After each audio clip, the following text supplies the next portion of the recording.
Hello everyone, आप सभी का फर्स्ट ऑनलाइन यूनिवर्सिटी में हार्दिक स्वागत है। आज जो है हम लेक्चर नंबर 5 स्टार्ट कर रहे हैं हमारे फंक्शंस का। पिछले लेक्चर के अंदर हमने one one onto complete कर लिया था और इस lecture one one many one हमने कंप्लीट किया था। इनटू और ऑन टू हमने पिछले लेक्चर में कंप्लीट कर लिया था, ठीक है। और इस लेक्चर में जो बचे हुए तरह की जो भी डिफरेंट टाइप्स ऑफ फंक्शंस है उसको स्टडी करेंगे। तो चलो आज स्टार्ट कर देते हैं। आज जो अपना पहला टॉपिक होने वाला वो है बाइजेक्शन फंक्शन। बाइजेक्शन वर्ड से क्या समझ में आ रहा है आप लोगों को? बाइजेक्शन का मतलब होता है दो तरह का कोई चीज़ होगी है। बाइजेक्शन मतलब टू टू टाइप्स, ठीक है। तो यहाँ पे बाइजेक्शन फंक्शन के अंदर क्या होता है, हम उसको बाइजेक्शन फंक्शन बोलते हैं जो कि वन वन और ऑन टू दोनों ऐसा फंक्शन जो कि वन वन और ऑन टू दोनों होगा उसको हम बाइजेक्शन फंक्शन के अंदर कंसिडर करेंगे, ठीक है। तो जैसे इसमें भी लिख रखा है जैसे कि a function f define from a to b is said to be bijection if and only if f is both one one and onto. मतलब इंजेक्शन और सरजेक्शन अगर दोनों हैं तभी हम कहेंगे कि वो फंक्शन क्या है, बाइजेक्टिव फंक्शन है। और वो मैंने आपको पहले ही बता दिया कि जब वन वन और ऑन टू दोनों होगा कोई भी फंक्शन तभी हम उस फंक्शन को क्या बोल देंगे, बाइजेक्शन फंक्शन बोल देंगे, ठीक है। नेक्स्ट एग्जाम्पल के तौर पे जैसे मान के चलो ये आपको क्वेश्चन दे रखा है, फंक्शन दे रखा है जो कि रियल नंबर से रियल नंबर में डिफाइन है, ठीक है। तो एफ एक्स दे रखा है x square minus two x plus two. देखो वैसे मैंने आपको पहले बता दिया था कि अगर आपको कोई क्वाड्रेटिक इक्वेशन दे रखी है, सॉरी मैंने आपको कहा था कि अगर कोई पॉलिनोमियल फंक्शन आपको दे रखा है और अगर उसकी डिग्री 2 है तो most probably many one function ही होगा, वो हमने बता दिया था। वो क्यों होगा उसके बारे में गारंटी भी मैंने इसलिए बताई थी क्योंकि उसका कुछ जो ग्राफ बनता है, अगर हाँ दो कंडीशंस थी। एक तो वो क्वाड्रेटिक होना चाहिए, मतलब एक उसकी जो डिग्री है वो इवन होनी चाहिए। सेकंड ये कंडीशन थी कि वो रियल नंबर आर में डिफाइन होना चाहिए। तो इसमें आर में डिफाइन हो रहा है, इसका जो डोमेन है वो आर है। इस वजह से आप आसानी के साथ उसको कह सकते हो कि वो क्या है,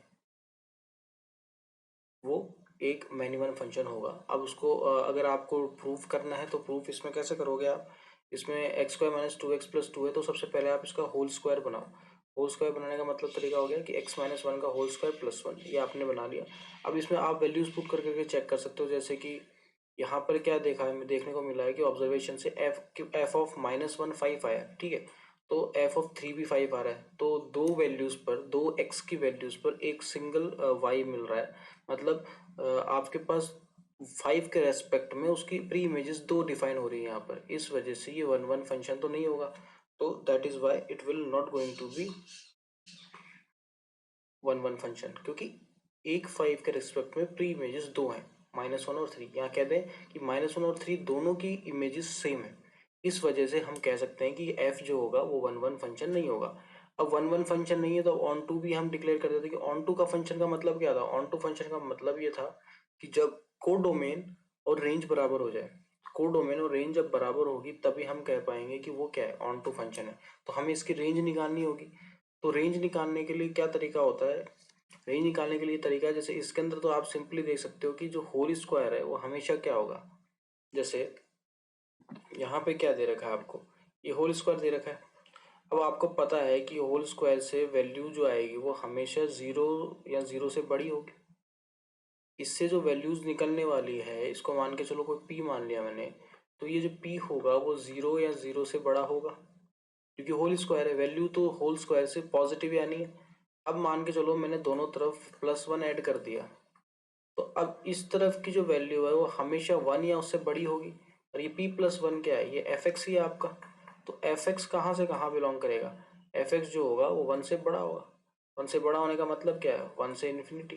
तो ये इसकी क्या है, ये इसकी रेंज है। और हमारा कोड डोमेन क्या है, हमारा कोड डोमेन दे रखा है हमें आर, आर है कोड डोमेन। तो जब कोड डोमेन आर है और आपकी रेंज क्या है, क्लोज वन से इन्फिनिटी, तो इससे कह सकते हो कि भाई कोड डोमेन जो है वो रेंज के बराबर नहीं है। और कोड डोमेन अगर रेंज के बराबर नहीं है मतलब क्या हो गया, ये ऑन टू फंक्शन भी नहीं है। समझ में आ गया? अब जैसे इसने भी इस तरह से प्रूफ कर रखा है इसको,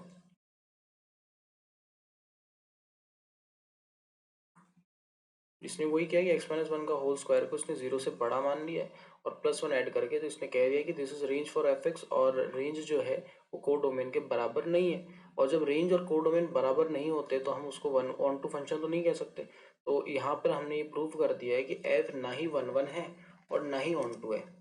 चीज समझ में आ गई आपको? आगे बढ़ जाऊं? हाँ। अब जैसे इंपॉर्टेंट नोट है, इसको आप थोड़ा इम्पोर्टेंटली इसको, जब भी आप अपने नोट्स बना रहे हैं, मैं तो आपको हमेशा ये कहूँगा कि आप जब जब मेरे लेक्चर्स लेते हैं तो उसके साथ साथ अपने नोट्स कैरी करते रहें, क्योंकि जो भी आपको इम्पोर्टेंट पॉइंट्स लग रहा है उसको आप लिख लें। बाद में जब आप नोट्स बनाते हैं, या फिर कहा जाए कि जब आप बाद में पढ़ना चाहते हैं रिवीजन के तौर पे, तो आपकी पूरी वीडियो देखना संभव नहीं है उस समय आपको ये चीज़ देखनी होती है कि आपके पास लिमिटेड टाइम होता है, और उस लिमिटेड टाइम के अंदर आपको मैक्सिमम आउटपुट लेना है। तो मैक्सिमम आउटपुट के लिए आपको हमेशा क्या करना होगा, हमेशा ये याद रखें, नोट्स ज़रूर बनाएं। सिंपल नोट्स होते हैं, शॉर्ट नोट्स बना के रखें, और उसमें जहाँ पे आपको डिफिकल्टी लग रही है, आप सपोज करो आपने उस नोट्स को पढ़ा और उसके बाद क्वेश्चन सॉल्व करें, और क्वेश्चन सॉल्व करते वक्त आपको लग रहा है यार ये नोट से फ़ायदा कम हो रहा है, या फिर कोई ऐसा पॉइंट आपका छूट गया है, तो आप क्या करो, वो पॉइंट देखो और उस पॉइंट को नोट कर लो अपने शॉर्ट नोट्स में। तो ऐसे ही शॉर्ट नोट्स हमेशा तैयार होते हैं। आपको एक बार आपने कुछ भी आपको इंपॉर्टेंट जो लगा वो लिख दिया, फिर आपको जो और इम्पोर्टेंट पॉइंट्स होंगे वो अपने आप बनते जाएंगे जैसे जैसे आप क्वेश्चन सॉल्व करेंगे। ठीक है? तो अब इम्पोर्टेंट नोट क्या है कि अगर इफ एफ ए से बी के अंदर डिफाइन है और वो बाइजेक्टिव फंक्शन है, बाइजेक्टिव फंक्शन मतलब 1 1 और ऑन टू दोनों है, तो जो नंबर ऑफ एलिमेंट्स ए में होंगे तो नंबर ऑफ एलिमेंट्स बी के बराबर होंगे। कैसे होंगे?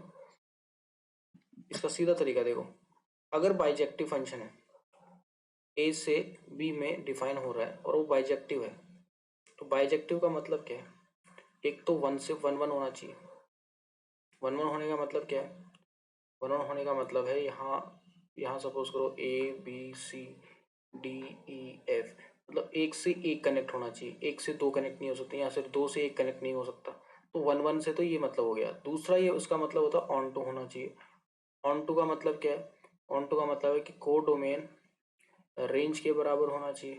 तो कोडोमेन रेंज के बराबर होगा तो मतलब जितने एलिमेंट यहाँ पे होंगे उन सभी की कोई ना कोई प्री इमेज एग्जिस्ट करनी चाहिए, और प्री इमेज एग्जिस्ट करनी चाहिए। और इधर से ही कह दिया है कि यहाँ पे ये जो एलिमेंट्स हैं इनकी सिंगल ही इमेज एग्जिस्ट, सिंगल इमेज बोल दिया जाए या फिर एक यूनिक इमेज एग्जिस्ट करेगी सभी की।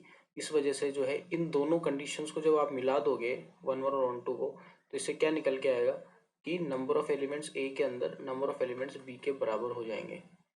बात समझ में आई? 1 1 से क्या प्रूफ हो गया कि एक से एक ही कनेक्टेड होगा। ठीक है? मतलब यहाँ यहाँ पे जो भी एलिमेंट होगा उसकी यहाँ पे मतलब जो कोडोमेन वाले पार्ट में जितने भी एलिमेंट्स होंगे उन सभी की एक सिंगल इमेज एग्जिस्ट करेगी। एक तो ये चीज़ प्रूफ हो गई। सेकंड इन्होंने कहा दिया ऑन टू है, ऑन टू होने का मतलब सबकी प्री इमेज एग्जिस्ट करेगी। तो सबकी प्री इमेज एग्जिस्ट करेगी, एक फर्स्ट पॉइंट, और सबकी सिंगल प्री इमेज एग्जिस्ट करेगी। तो इनको जब आप कंबाइन कर लोगे तो आपके पास क्या आउटपुट निकल के आएगा कि नंबर ऑफ एलिमेंट्स ए के अंदर और नंबर ऑफ एलिमेंट्स बी के अंदर बराबर होंगे। इंपॉर्टेंट नोट है तो सभी को इंपॉर्टेंट मार्क करके चलें। अगला पॉइंट क्या है? अगला पॉइंट है कि number of bijections from a set of N element to a set of N element कितने होंगे। मतलब अगर पहला सेट है जो आपका डोमेन वाला सेट है, सपोज करो उसमें एन एलिमेंट है, और को डोमेन वाला जो सेट है उसमें भी एन एलिमेंट है, तो कितने बाइजेक्टिव फंक्शंस बन सकते हैं? उसका आंसर क्या होगा? N factorial. क्या होगा? N factorial. दिमाग में बिठा लीजिए इसको, इसका आंसर क्या होगा? N factorial. इन चीज़ों को याद रखेंगे तो आपको जो है क्वेश्चन सॉल्व करने के अंदर आसानी होगी। ठीक है?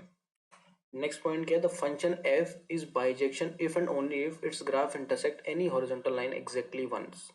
देखो, बाइजेक्शन हो गया मतलब वो 1 1 भी है, 1 1 भी है, और 1 1 हम प्रूव कैसे करते थे कि कोई भी हॉरिजॉन्टल लाइन लगाओ, और अगर वो ग्राफ को एक ही जगह कट कर रही है तो 1 1 होगा। हॉरिजॉन्टल लाइन अगर एक से ज्यादा पॉइंट पे कट कर रही है मतलब वो एक से ज्यादा जगह कनेक्ट हो सकता है, तो 1 1 वहां पे नहीं हो सकते, मैनी 1 होता था वहां पे। तो बाइजेक्शन फंक्शन तभी होगा जब कोई भी हॉरिजॉन्टल लाइन किसी ग्राफ को सिंगल पॉइंट पे टच करे, दैट इज वो 1 1 होना चाहिए। 1 1 तो होगा तभी हम उसको कह पाएंगे ना बाइजेक्शन फंक्शन। या फिर बोल दिया जाए बाइजेक्शन फंक्शन होने के लिए उसका 1 1 और ऑन टू होना जरूरी है, और 1 1 होने के लिए हॉरिजॉन्टल लाइन को ग्राफ को हॉरिजॉन्टल लाइन सिंगल पॉइंट पे कट करनी चाहिए। तो ये दोनों कंडीशन को जब आप मिला दोगे तो यहाँ से ये पॉइंट निकल के आएगा। ठीक है? आगे बढ़ो। कांस्टेंट फंक्शन हमें पता करना है कि कांस्टेंट फंक्शन क्या होता है। तो अब हमें जो है कांस्टेंट फंक्शन पढ़ना है। तो कांस्टेंट फंक्शन से क्या सीखने को मिल रहा है आपको? कांस्टेंट फंक्शन क्या होगा, थोड़ा सोचो। कांस्टेंट फंक्शन का मतलब क्या है? कांस्टेंट फंक्शन का मतलब है कि वैल्यू जो देगा वो हमेशा आउटपुट जो होने वाला है वो सेम होने वाला है। थोड़ा सोचो, आउटपुट सेम होने से क्या क्या मतलब है? इसका मतलब है डोमेन कुछ भी हो, रेंज एक ही पॉइंट होगी, एक ही रेंज होने वाली है, सिंगल पॉइंट रेंज होगी, उसको कांस्टेंट फंक्शन बोलोगे। जैसे ए से बी के अंदर फंक्शन डिफाइन है, उसको हम is a function such that every element in domain है, सभी एलिमेंट डोमेन के, वो मैंने बताया आपको कि सभी एलिमेंट डोमेन के is map to only one particular element in B. इसका मतलब क्या है कि रेंज आपका एक ही पॉइंट होगा, रेंज एक ही होने वाला है, इसको ही आप कांस्टेंट फंक्शन बोल दोगे। सपोज करो F x is equal to 5 दे दिया, तो 5 है, अब कोई भी एक्स कुछ भी पुट करते जाओ आप, वैल्यू हमेशा क्या आएगी, 5 ही आएगा। ठीक है, तो यही इसने कहा है कि ए से बी के अंदर कोई फंक्शन डिफाइन है और उसके अंदर जो डोमेन में जितने भी एलिमेंट हैं वो सिर्फ और सिर्फ एक सिंगल एलिमेंट से मैप हो रखे हैं, तो उसको आप क्या बोल देते हो, कांस्टेंट फंक्शन बोलते हो। तो एफ को क्या बोलते हो तब आप, एफ को आप कांस्टेंट फंक्शन बोलते हो तब। ठीक है, और a function whose range is singleton set, सबसे इंपॉर्टेंट है वो मैंने बता दिया था आपको, इसको आप थोड़ा सा इंपॉर्टेंट मार्क भी कर लें। ये जो है सिंगलटन सेट है, ठीक है। हाँ, एफ ए से B is such that f x is equals to constant हो जाए, वो मैंने आपको बताया भी था कि f x is equals to c हो जाए for all x belongs to A. जितने भी डोमेन वाले पार्ट हैं, डोमेन के जितने भी एलिमेंट्स हैं, उनकी रेंज ही आ जाए, एक सिंगल एलिमेंट आ जाए, बोल दिया जाए उनका जो रेंज हो वो क्या हो, सिंगलटन सेट हो। ठीक है, इंपॉर्टेंट पॉइंट समझ में आ गया। Where C is some fixed element in B, भाई सी है, कांस्टेंट है, तो ये बात तो हम कह सकते हैं कि वो जो कांस्टेंट होगा वो किसी न किसी सेट से तो आया होगा, तो वो सेट बी से ही आएगा, कोडोमेन से ही आने वाला है, क्योंकि रेंज क्या होती है, रेंज हमेशा कोडोमेन का ही सबसेट होती है। तो यहाँ पे सी दे रखा है, तो सी सबसेट सबसेट होगा किसका, कोडोमेन बी का। तो वही कहना चाहते हैं कि जहाँ पे जो सी होगा वो फिक्स एलिमेंट होगा बी के अंदर से। ठीक है, समझ में आ गई बात। और एफ क्या होगा, कांस्टेंट फंक्शन होगा तब। अब एग्जाम्पल के तौर पे देखो देखो, ए एलिमेंट, ए सेट दे रखा है जिसमें 4 एलिमेंट हैं, पी क्यू आर और एस। ठीक है, और आपको सेट बी दे रखा है जिसमें 3 एलिमेंट हैं, ए बी और सी, एंड वी डिफाइन। अब जैसे जी डिफाइन कर दिया कोई, जी एक जी क्या है, एक फंक्शन है जो डिफाइन कर दिया है, फंक्शन है भी कि नहीं वो भी आप पता कर सकते हो। कैसे, सभी देखो चारों एलिमेंट की कोई भी ना कोई इमेज एग्जिस्ट कर रही है कि नहीं कर रही, क्या एक से ज़्यादा इमेजेस तो एग्जिस्ट नहीं कर रही किसी एलिमेंट की, क्या चारों एलिमेंट की एग्जिस्ट कर रही है की। 3 पॉइंट होते हैं, क्या सभी एलिमेंट्स की कोई इमेज एग्जिस्ट कर रही है, बिल्कुल। क्या किसी एलिमेंट की, ऐसा तो नहीं है किसी एलिमेंट की एक से ज़्यादा इमेज एग्जिस्ट कर रही है, ऐसा नहीं है। बस यहाँ देख लो, पी किससे कनेक्टेड है, बी से, क्यू भी बी से, आर भी बी से, एस भी बी से। मतलब रेंज क्या होगी, जब आप रेंज का सेट बनाओगे तो यहाँ से रेंज का सेट क्या बनाओगे, रेंज का सेट क्या होगा, सिंगलेटन सेट होगा जिसके अंदर सिर्फ और सिर्फ बी एलिमेंट लाई करने वाला है। तो ये बी एलिमेंट है, ये सिंगलेटन सेट है। ठीक है, सिंगलेटन सेट होने की वजह से आप ये कह दो कि ये क्या है, कांस्टेंट फंक्शन है, क्योंकि हर बार वैल्यू क्या दे रहा है, एक ही सिंगल वैल्यू देने वाला है। Is G is constant function और नॉट, बिल्कुल जी कांस्टेंट फंक्शन है, क्योंकि हमेशा आउटपुट क्या है, सिंगल एलिमेंट है जो कि बी है। और बी किससे बिलोंग करता है, सेट कैपिटल बी से बिलोंग करता है, क्योंकि जो हमारा जो जी है, जो फंक्शन डिफाइन हुआ है वो कैपिटल ए से कैपिटल बी के अंदर डिफाइन हुआ है। ठीक है, then G is a constant function whose range is ये रेंज है जो मैंने आपको यहाँ बताई है। ठीक है, लेट अस ऑब्जर्व दैट। अब इसको जो है आपको डायग्रामेटिकली एक्सप्लेन करने का कोशिश की गई है, तो वही, जैसे ये है P Q R S, set ए है जिसमें 4 एलिमेंट दे रखे हैं, और सेट बी है जिसमें भी जिसमें 3 एलिमेंट दे रखे हैं। बी क्या है यहाँ पे, को डोमेन, सेट ए क्या है, डोमेन। तो अब जब इसमें पी किससे कनेक्ट होगा, बी से, क्यू भी किससे कनेक्ट होगा, अब वो आपके सामने है, जब सभी बी से कनेक्ट हो जाएंगे तो इसको आप क्या बोल देते हो, ये आपका जो डायग्रामेटिकली आपको समझा दिया गया है कि पी भी बी से कनेक्टेड है, क्यू भी बी से कनेक्टेड है, आर भी बी से कनेक्टेड है, और एस भी बी से कनेक्टेड है।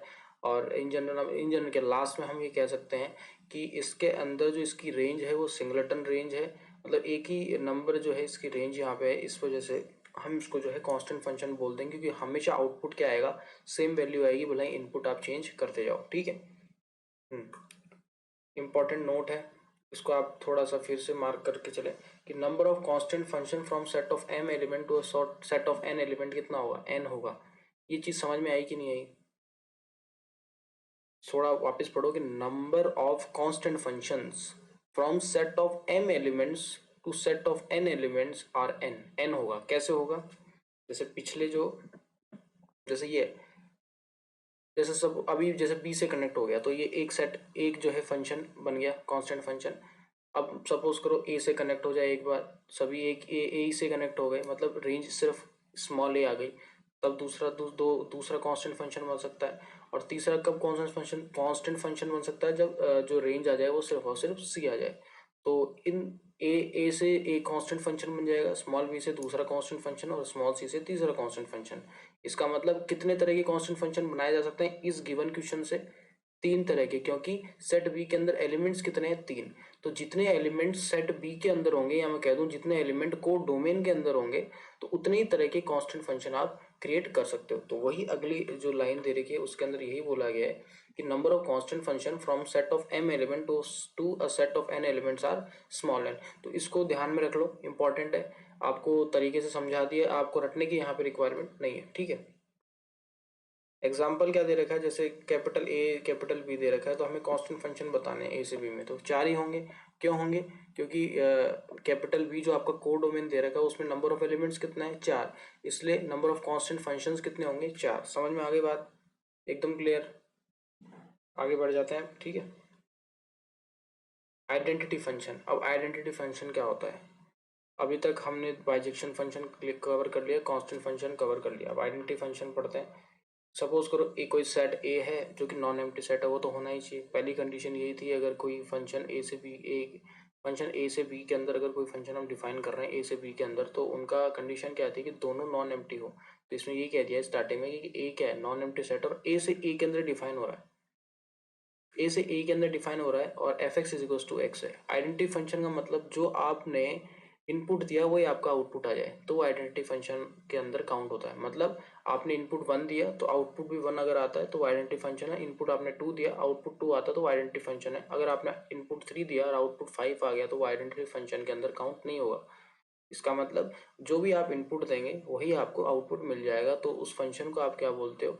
उस फंक्शन को आप आइडेंटिटी फंक्शन बोलते हो, ठीक है। ये जो आपको F x is equals to X आएगा, जहाँ पे एक्स क्या होगा? बिलोंग्स टू कैपिटल ए होगा। सभी एलिमेंट्स आ जाएंगे, for all x belongs to capital A. For इसका मतलब क्या होता है? इसका मतलब होता है for all x belongs to capital A से जो है F x is equals to X आना चाहिए। मतलब जो आपने इनपुट दिया अगर वही आउटपुट आ रहा है तो आप उसको क्या बोल दोगे? आइडेंटिटी फंक्शन बोल दोगे। अगर आपने कुछ भी इनपुट दिया और एक सिंगल आउटपुट आ रहा है तो उसको आप क्या बोलते हो? कांस्टेंट फंक्शन बोल देते हो। बाइजेक्शन फंक्शन क्या था? जब 1 1 और ऑन 2 दोनों होंगे तो उसको आप बाइजेक्शन फंक्शन बोल देते हो।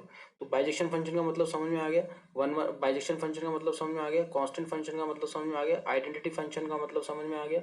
आइडेंटिटी फंक्शन कुछ और नहीं है, आपको जो भी इनपुट आप दे रहे हो अगर उसके करस्पॉन्डिंग सेम आउटपुट आपको मिल रहा है तो आप उसको आइडेंटिटी फंक्शन के अंदर काउंट कर सकते हो। दैट इज इनपुट और आउटपुट क्या होना चाहिए? सेम होना चाहिए, तो उसको आप क्या बोल दोगे? आइडेंटिटी फंक्शन बोल दोगे। इसके अंदर क्या होता है? आइडेंटिटी फंक्शन होने के लिए डोमेन और को डोमेन जो है सेम होने चाहिए। डोमेन और को डोमेन का सेम होना बहुत ज़्यादा ज़रूरी है आइडेंटिटी फंक्शन होने के लिए। सबसे इम्पोर्टेंट पॉइंट यही है कि आइडेंटिटी फंक्शन होने के लिए जो डोमेन है और जो को डोमेन है दोनों सेम होने चाहिए, ठीक है। इसको मार्क करके रखें, इसमें लिखा हुआ नहीं है लेकिन आपको ये लिख लेना है कि आइडेंटिटी फंक्शन होने के लिए डोमेन और को डोमेन क्या होने चाहिए? सेम होने चाहिए, ठीक है। For a function to be identity its domain and codomain should be same. समझ में आ गई बात? इसको लिख लें, बहुत इंपॉर्टेंट पॉइंट है कि for a function to be identity function its domain and its codomain should be same. बहुत इंपॉर्टेंट पॉइंट है, इसको लिख के रखें, ठीक है। आगे बढ़ रहा हूँ। It is denoted by I A, बस इसको आई ए से डिनोट करते हैं, इसमें कोई बड़ी बात नहीं है। आगे बढ़ते हैं। एग्जाम्पल जैसे ये कैपिटल ए दे रखा है, अल्फा बीटा गामा, और हमें जो है ये आई ए दे रखा है, मतलब एक आइडेंटिटी फंक्शन दे दिया है। अल्फा से अल्फा कनेक्टेड हो गया, बीटा से बीटा कनेक्टेड हो गया, गामा से गामा कनेक्टेड हो गया। वही होगा, आपसे बोला जाएगा कोई भी आपको सेट दे देंगे और आपको कह देंगे इसका जो है आइडेंटिटी फंक्शन बनाओ, तो आपको क्या करना है? सेम ही हर एलिमेंट को अपने एलिमेंट से जोड़ देंगे और उसको अगर आप एक सेट में लिख देंगे तो वो आइडेंटिटी फंक्शन हो जाएगा, ठीक है। स्कूल लेवल पे ये आराम से आ सकता है। जेईमेन लेवल पे आना थोड़ा मुश्किल है। अगर जेईमेन लेवल पे भी आएगा तो उसके अंदर इतना सिंपल नहीं पूछने वाला, ठीक है। अब जैसे अगला क्या है, इवन और ऑड फंक्शन पता करना है कि इवन फंक्शन क्या होता है, ऑड फंक्शन क्या होता है। समझ में आ रही बात, इवन और ऑड की बात हो रही है। हमने ये बात की थी कि इवन फंक्शन जो होते हैं वो सभी मैनी वन फंक्शन के अंदर काउंट होते हैं। हमने पहले बात की थी इस चीज़ की, जब हम मैनी वन फंक्शन और वन वन फंक्शन पढ़ रहे थे तो उसके अंदर हमें ये पॉइंट भी डिस्कस किया था कि जो भी इवन फंक्शंस होते हैं वो मैनी वन के अंदर होते हैं। तो यहाँ पे जैसे फंक्शन एफ जो है वो ए से बी के अंदर डिफाइन हो रहा है, ठीक है। ए से बी मतलब ए यहाँ डोमेन है, बी क्या है, को डोमेन है। तो जैसे f of minus x is equal to f of x आ गया, मतलब जब आपने -5 पुट किया, मतलब एफ ऑफ -5 और एफ ऑफ 5 जब बराबर हो जाते हैं तो उसको आप इवन फंक्शन बोलते हो। मतलब जब एफ ऑफ जब जैसे ये आपकी नंबर लाइन है, तो अगर यहाँ पे -n लिया तो जो +n है इन दोनों के करस्पॉन्डिंग जो वैल्यूज आएगी वो सेम आनी चाहिए। F of -n is equal to f of n होना चाहिए, तब इस कंडीशन में उसको इवन फंक्शन बोला जाता है, ठीक है। समझ में आ रहा है मैं क्या बोल रहा हूँ, इवन फंक्शन कब बोलते हैं और ऑड फंक्शन के बारे में बताऊंगा आपको। अभी ये चीज़ समझ में आई क्या? हाँ, ठीक है। हम्म, तो f x is an even function, वो मैंने बता दिया कि जब minus f of minus x is equal to f of x हो जाएगा तो उसको आप क्या बोल दोगे, इवन फंक्शन बोल दोगे। इसको आपको क्या करना है, इसको मार्क करके रखना है, ठीक है। अगला पॉइंट, जब f of minus x is equal to minus of F x हो जाए तो उसको आप क्या बोलते हो, ऑड फंक्शन बोलते हो। इसका मतलब क्या है कि अगर एफ ऑफ -5 की वैल्यू आ रही 3 तो एफ ऑफ -5 की वैल्यू अगर आ रही 3 तो एफ ऑफ 5 की वैल्यू -3 होनी चाहिए, मतलब एकदम उल्टी वैल्यू। और अगर सेम वैल्यू आ रही है एफ ऑफ -5 और एफ ऑफ 5 की तो वो होता है even function.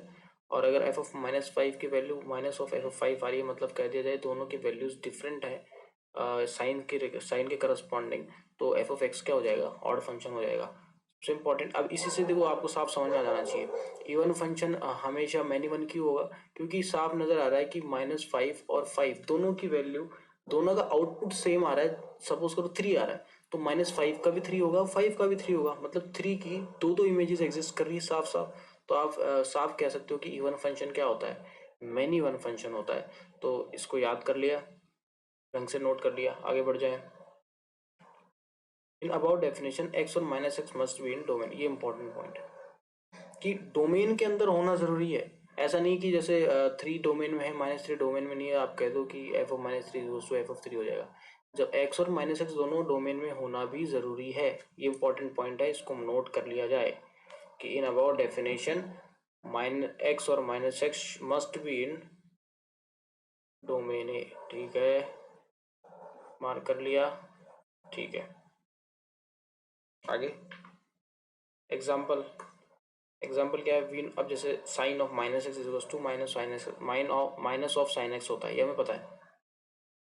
Sign of -x is equal to minus of sine x होता है। तो इससे क्या समझ में आ रहा है कि अगर सपोज करो आपने कोई फंक्शन यहाँ, अब यहाँ पे एफ एक्स क्या है, एफ एक्स यहाँ पे आपने साइन एक्स ले लिया, तो अगर आपको बोला जाए कि एफ ऑफ एक्स क्या होगा, साइन एक्स, और एफ ऑफ -x क्या होगा, तो उसको आप लिखोगे साइन ऑफ -x।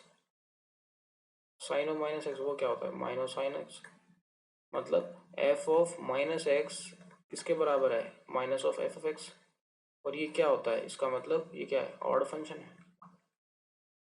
तो हमारा जो साइन एक्स होता है, साइन एक्स जो होता है वो ऑड फंक्शन के अंडर आता है, ठीक है। आगे बढ़ जाए, साइन एक्स क्या होता है, एक ऑड फंक्शन होता है, ठीक है।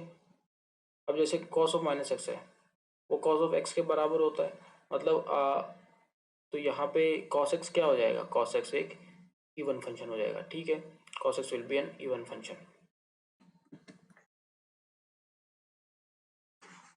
ठीक है। हाँ, तो आगे बढ़ जाए, साइन एक्स क्या है, एक ऑड फंक्शन है, कॉस एक्स क्या है, एक इवन फंक्शन है। तो ये इंपॉर्टेंट पॉइंट आ रहा है कि ग्राफ ऑफ इवन फंक्शन जो है वो वाई एक्सिस के अबाउट क्या होता है, सिमेट्रिकल होता है। इवन फंक्शन का जो ग्राफ होता है वो वाई एक्सिस के अबाउट सिमेट्रिकल होता है। और जो हमारा ग्राफ जो होता है ऑड फंक्शन का, वो आपका ओरिजिन के अबाउट सिमेट्रिक होता है। वो चलो आगे देखेंगे कि ये साथ दे रखा है कि इफ पॉइंट एक्स और वाई लाइज ऑन ग्राफ, अगर एक्स कोमा वाई फंक्शन के ग्राफ पे लाई कर रहा है तो माइनस एक्स कोमा वाई भी ग्राफ पे लाई करना चाहिए, क्योंकि ये जो हमारा जो इवन फंक्शन का जो ग्राफ होता है वो वाई एक्सिस के अबाउट सिमेट्रिकल होता है। ये इंपॉर्टेंट पॉइंट क्यों है, क्योंकि इसका यूज़ आएगा अगर हमें आगे चल के ग्राफ जब बनाना होगा, तो इसके अंदर इस पॉइंट का हम यूज़ करेंगे कि अगर गिवन फंक्शन हमारा इवन है तो हम ये देखेंगे कि जो हमारा अगर राइट साइड का अगर हमें फंक्शन का ग्राफ दे रखा है, तो अगर हमें लेफ्ट साइड का ग्राफ निकालना है तो हम उसका मिरर इमेज बना देंगे। क्योंकि क्योंकि इसलिए बना देंगे क्योंकि वो जो है वाई एक्सिस के अबाउट सिमेट्रिकल है। ठीक है, जैसे y is equal to mod of x जो है वो क्या है, इसका कुछ ऐसा ग्राफ आता है, तो ये क्या है आपका इवन फंक्शन है। और जो y is equal to x square है वो हमने पहले बोल दिया था कि वो even function, sorry even function नहीं बोला, y is equal to x square जो होता है वो भी y एक्सिस के अबाउट क्या होता है, सिमेट्रिकल होता है। तो ये भी क्या है, एक इवन फंक्शन है। ठीक है, अब जैसे ऑड फंक्शन की बात आ गई, तो ऑड फंक्शन जो होता है वो graph of odd function is symmetrical in opposite quadrant, opposite quadrant के अंदर सिमेट्रिकल है, मतलब वाई एक्सिस मतलब ओरिजिन के अबाउट सिमेट्रिक होगा वो, कि अगर एक्स कोमा वाई अगर लाई कर रहा है तो minus x comma y minus y भी जो है उस ग्राफ पे लाई करेगा। इंपॉर्टेंट पॉइंट क्या है, देखो अपोजिट क्वाड्रेंट का मतलब है कि ओरिजिन के अबाउट सिमेट्रिकल है। ठीक है, इसको ज़्यादा डिफिकल्ट लेने की जरूरत नहीं है। अगर एक्स कोमा वाई किसी ग्राफ पे लाई कर रहा है और वो अगर फंक्शन जो है आपको ऑड दे रखा है, तो आप बिना दिमाग लगाए कह सकते हैं कि minus x comma minus y भी उस ग्राफ पे लाई करेगा। ठीक है, जैसे y is equal to x दे रखा है, तो इसमें अगर हम बोलें कि 1,1 है तो -1,1 भी उस ग्राफ पे होगा। अब जैसे y equal to x cube का ये ग्राफ है, y equal to x cube का ग्राफ है, ये हमने थोड़ी देर पहले पिछले लेक्चर के अंदर सॉल्व भी किया था। y equal to x cube को हमने प्रूव किया था कि 1,1 है कि मैनी 1 है। क्या क्या कौन सा फंक्शन लग रहा है आपको, ये 1,1 फंक्शन होगा, क्योंकि हॉरिजॉन्टल लाइन जब आप ड्रॉ कर रहे हो तो आपको जो है सिंगल आंसर मिल रहा है। ठीक है, ठीक है, समझ में आ रहा है। कोई भी हॉरिजॉन्टल लाइन ड्रॉ करो एक ही जगह कट करने वाला है। तो इसका ग्राफ हमने बनाया भी था। ठीक है, हमने ये भी कहा था कि जो ऑड फंक्शंस होते हैं, ऑड फंक्शन नहीं सॉरी, जो आपको पॉलिनॉमियल फंक्शन है और अगर डिग्री ऑड है, तो हम नहीं कह सकते कि हम ये श्योरिटी के साथ नहीं कह सकते कि वो 1,1 है कि मैनी 1 है, उसको हमें सॉल्व करके चेक करना पड़ेगा। ठीक है, तो y equal to x cube साफ नजर आ रहा है कि ओरिजिन के अबाउट क्या है, सिमेट्रिक है। इसलिए हम क्या कह देंगे कि जो पॉइंट एक्स कोमा वाई अगर इस पर लाई कर रहा होगा ऊपर, तो minus x comma minus y भी इसके ग्राफ पे लाई करेगा। ठीक है, एग्जाम्पल के तौर पे जैसे f x is two x cube minus 2 sine x plus के दे रखा है, हमें साफ कह दिया कि ऑड फंक्शन है। अगर ये आपको कह दिया कि ऑड फंक्शन है, तो ऑड फंक्शन से आपको क्या समझ में आना चाहिए, ऑड फंक्शन से समझ में आना चाहिए कि एफ ऑफ एक्स जो है माइनस एक्स सॉरी, वो आपका एफ ऑफ एक्स के बराबर होगा, नहीं यहाँ माइनस आएगा। तो आप वैल्यूज पुट करो, एफ ऑफ माइनस एक्स का मतलब हो गया minus x cube, minus minus यहाँ प्लस हो जाएगा, प्लस 2 साइन एक्स, क्योंकि एक्स से माइनस बाहर आ जाएगा ना, और plus k is equal to f of x दे रखा है, is equal to f of x नहीं माइनस एफ ऑफ एक्स है ना, तो यहाँ पे minus minus x cube plus 2 sine x और माइनस ऑफ के, क्योंकि माइनस से मल्टीप्लाई कर देंगे तो इधर से ये कैंसिल आउट हो जाएगा, माइनस से माइनस चला गया, और इधर से ये भी कट जाएगा। इसका मतलब 2k इज इक्वल टू कितना आएगा, 0। तो k क्या हुआ, 0। सही है अपना। एफ ऑफ माइनस एक्स के सर हो गया minus x cube plus 2 sine x plus k is equal to minus of F x, तो minus of x cube plus of 2 sine x और माइनस ऑफ के, तो 2k, के is equal to क्या आएगा, 0। समझ में आ गया बात, इस तरह से सॉल्व होगा। बिल्कुल, एफ ऑफ एक्स ऑड दे रखा है, इसका मतलब डेफिनेशन क्या है, f of minus x equal to minus of F x, ये डेफिनेशन है। तो अपन क्या करेंगे, हमेशा डेफिनेशन से चलेंगे। ऐसे क्वेश्चन आपको बोर्ड में देखने को मिल सकते हैं, ऐसे क्वेश्चन बोर्ड में आए हुए भी हैं और आपके इस बार भी बोर्ड के अंदर आ सकते हैं। तो अगर आपको बोर्ड के हिसाब से पढ़ना है तो आप इसको आराम से एफ ऑफ माइनस एक्स, मतलब ये जो है इस तरह के जो क्वेश्चन है इस पर थोड़ा ध्यान देना, क्योंकि इस तरह के क्वेश्चन बोर्ड में आ सकते हैं, बट जे मेन लेवल का ये क्वेश्चन नहीं है, साफ बता देता हूँ आपको। तो इसमें इन्होंने सॉल्व करा और इसको वैल्यूज जब इन्होंने पुट करी तो लास्ट में वैल्यूज क्या आया, वही के इज इक्वल टू 0। ये बहुत सिंपल क्वेश्चन के अंदर काउंट होगा। अगर इसमें भी आपको डाउट आ रहा है तो आप थोड़ा प्रीवियस जाएं, थोड़ा समझें मैंने आपको पहले क्या बताया। ऑड फंक्शन है, ऑड फंक्शन के डेफिनेशन को यूज़ करो कि F of minus x is equal to minus of f of x होगा। उस अगर आप डेफिनेशन को भी यूज़ करते हो तो आपको आंसर यहाँ पे आराम से मिल जाएगा। ठीक है, अगला अपना फंक्शन कौन सा पढ़ रहे हैं अपन, अब हम पढ़ेंगे पीरियोडिक फंक्शन। पीरियोडिक का मतलब क्या है, अभी हम आगे डिस्कस करेंगे कि पीरियोडिक फंक्शन का मतलब क्या है। तो सबसे पहले मैं आपको ये बता देता हूँ अभी तक हमने क्या क्या पढ़ लिया है। हमने one one many one cover कर लिया था, ऑन टू कवर कर लिया था, इन टू कवर कर लिया था। उसके बाद में आज हमने बाइजेक्शन फंक्शन पढ़ लिया। बाइजेक्शन फंक्शन पढ़ने के बाद में हमने कांस्टेंट फंक्शन पढ़ लिया। कांस्टेंट फंक्शन पढ़ने के बाद में कौन सा फंक्शन अभी लास्ट पढ़ा हमने, ऑड और इवन फंक्शन हमने पढ़ लिया। अब जो है हमें अगला टॉपिक पढ़ना है जो कि है पीरियोडिक फंक्शन। बहुत डिफरेंट डिफरेंट तरह के फंक्शंस हैं। अब पीरियोडिक का मतलब क्या होगा कि हर एक पीरियोडिक फंक्शन का मतलब होता है जो उसका ग्राफ होगा वो किसी पीरियड के बाद में वापस अपने आप को रिपीट करने वाला है। जैसे साइन एक्स का तुम्हें ग्राफ पता है, साइन एक्स का क्या होता है, 0 से स्टार्ट होता है 180 तक ऐसे जाता है। साइन 0 से स्टार्ट होगा 180 तक ऐसे जाएगा। जैसे साइन एक्स का जो ग्राफ है, साइन एक्स का ग्राफ कैसे होता है, 0 से स्टार्ट हुआ, ये 0 से स्टार्ट हुआ 180 तक ऐसे गया, फिर 180 से 360 तक ऐसे गया। अब क्या करता है, इसके आगे जब आप देखते हो ना तो वो अपने आप को रिपीट करने लगता है, कर रहा है, रिपीट करता ना, मतलब इतना जब तुम पार्ट उठा के देखोगे तो ये पार्ट रिपीट हो रहा है बार बार। तो इसका पीरियड क्या हो जाएगा, पाई, क्योंकि पाई के बाद में पाई होगा, 2 पाई होगा, 2 पाई, 2 पाई, क्योंकि 2 पाई के बाद में अपने आप को ये रिपीट करने लगेगा। ठीक है, 2 पाई के बाद रिपीट कर रहा है, पाई के बाद में तो जो ग्राफ है थोड़ा डाउनवर्ड साइड आ जाएगा, तो उसको आप ये नहीं कह सकते कि वो अपने आप को रिपीट कर रहा है। बट पीरियोडिक फंक्शन काउंट हुआ क्योंकि एक पीरियड के बाद में वो अपने आप को क्या करने लगेगा, रिपीट करने लगेगा। ठीक है।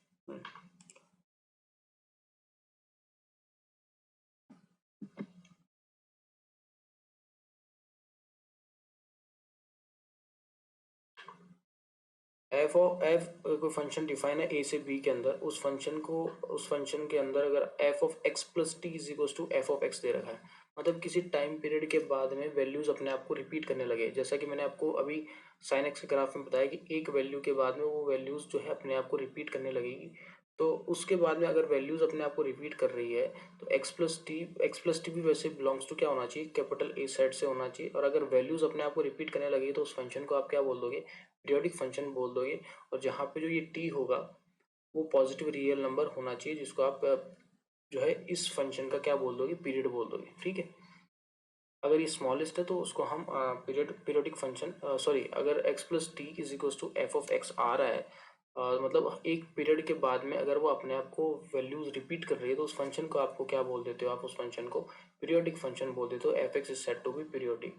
और अगर टी लीस्ट है तो उसको आप पॉजिटिव वैल्यू है, मतलब if T is the least positive value, मतलब सबसे स्मॉलेस्ट वैल्यू को ही आप क्या बोलते हो, प्रिंसिपल या fundamental period of F x बोलते हो, फंडामेंटल पीरियड बोलते हो। अब इसका क्या मतलब है समझना, जैसे मैंने आपको साइन एक्स का ग्राफ बताया, ये साइन एक्स का ग्राफ है,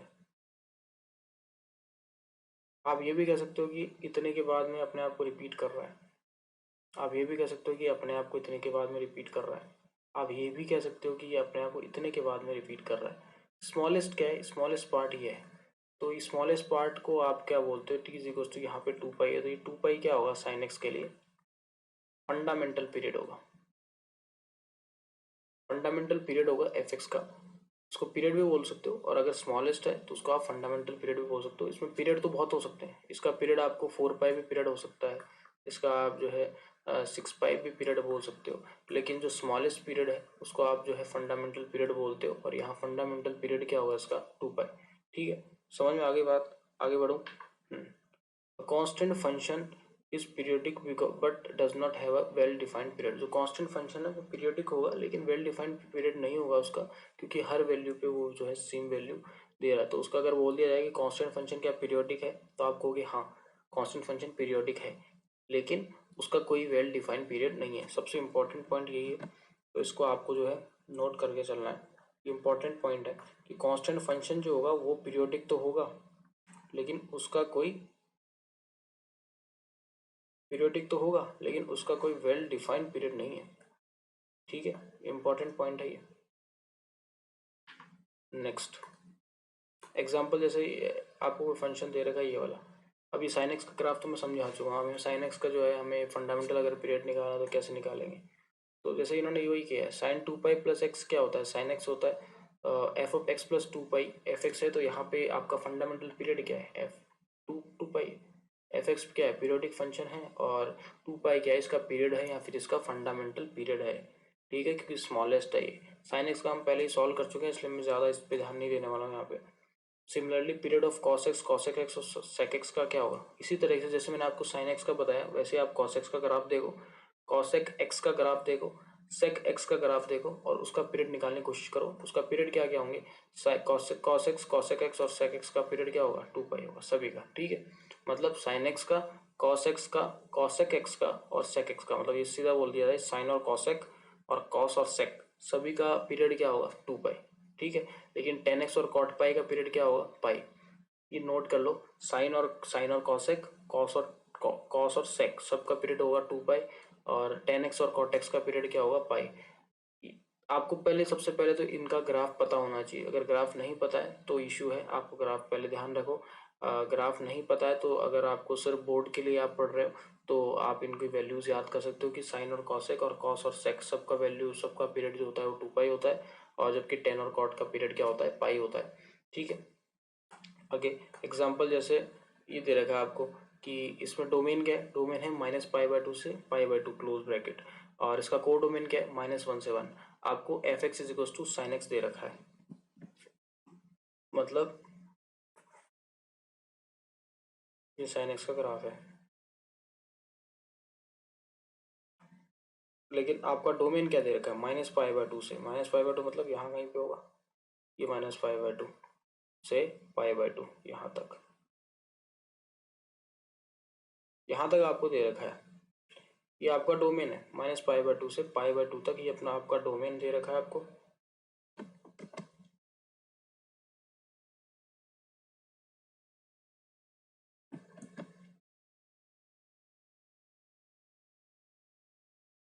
इतना डोमेन आपको दे रखा है, खाली -π/2 से π/2 तक का डोमेन है आपके पास, ठीक है। अगर -π/2 से π/2 का डोमेन है और -1 से 1 तक जा रहा है, -1 से 1 मतलब -1 कब होता है, 90 पर, यहाँ पर ये आपका -1 हो गया और ये आपका 1 हो गया। अब कहना क्या चाहता है आगे, usually sine 2x plus 2 pi plus x sine x होता है, तो उसका जो है f of x plus 2 pi जो है वो एफ एक्स होता है। लेकिन यहाँ पे जो पीरियड होगा वो क्या होगा, वहाँ पे हम एफ एक्स को पीरियोडिक बोल देते हैं और पीरियड भी हम 2 पाई बोल देते हैं, जो कि इस एग्जाम्पल में फॉल्स काउंट होगा, क्योंकि जो है इतना 2 पाई तक का तो हमारे पास ग्राफ ही नहीं है, हमारे पास -π/2 से लेके π/2 तक का ग्राफ गिवन है। इस गिवन क्वेश्चन के अंदर जो है हमारे पास जो साइन एक्स है वो पीरियोडिक नहीं होगा, क्योंकि जो इसका जो ग्राफ आ रहा है वो अपने आप को रिपीट नहीं कर रहा है किसी पर्टिकुलर वैल्यू के बाद में। इसलिए जो है यहाँ पे जो है ये इसलिए यहाँ बोला गया कि we can say that f x is periodic with period 2 pi which is false in this example as x plus 2 pi जो है वो -π/2 से π/2 के बीच में वैल्यू लाई नहीं करेगी, ठीक है।